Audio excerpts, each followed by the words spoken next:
The secret sauce at Cold Spring School is how great the teachers collaborate and work together around the critical standards. And I'm here with Brian Francisco, our innovation teacher, and Amber O'Neill, our art teacher. And they're planning right now a lesson around the critical sixth grade math standards. So, and you guys are creating this brand new. It's not a cookie cutter curriculum where like, oh, I saw that. You actually are making up this project from a standard that we know students struggle with. And so talk a little bit about the standard and talk about the project that you are starting with. Go ahead, Brian. Yeah, so in sixth grade, students learn about surface area and calculating surface area by decomposing shapes and recomposing shapes. And so in this project, students will be using triangles to create different shapes. So parallelograms, squares, rectangles, hexagons. They'll be using triangles to create shapes that they will cut out on this black acrylic. It will be a complete piece when they do it. And they'll learn how to find the area of those shapes by finding the area of the different triangles. And so they'll be learning to find the area of the triangle and then see how that translates into shapes.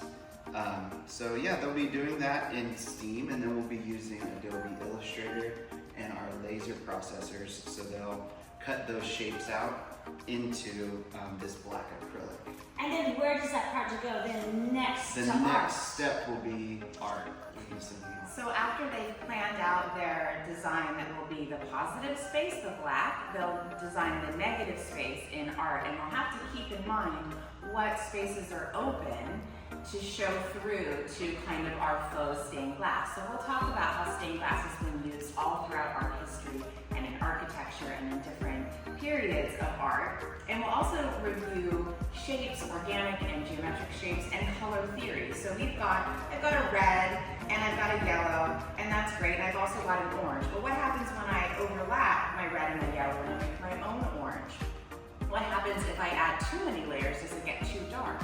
What areas do I want to show through? I'm gonna have to plan that with Mr. Francisco in STEAM and go back and forth to say, okay, all of these steps have to add up to something that I feel really good about.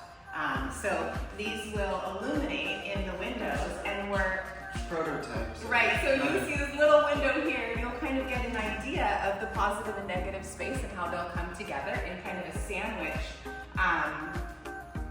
window. And then we'll put them up in our windows, and you should be able to see them from inside and outside, so they'll feel really proud that they're beautifying their space, and something that they've worked hard on. So we're excited, first time doing it, we'll see how it goes.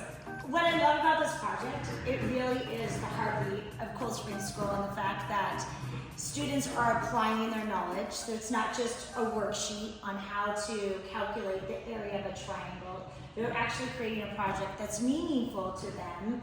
Hence, this is how our students succeed the standards, but it begins with fantastic teachers like Mr. Francisco and Mrs. O'Neill. So thank you for the collaboration, and I'm excited to see how this project turns out in about 4 weeks. Me This is too. a 4-week project. Yeah, we'll keep you Okay, posted. we'll keep you posted.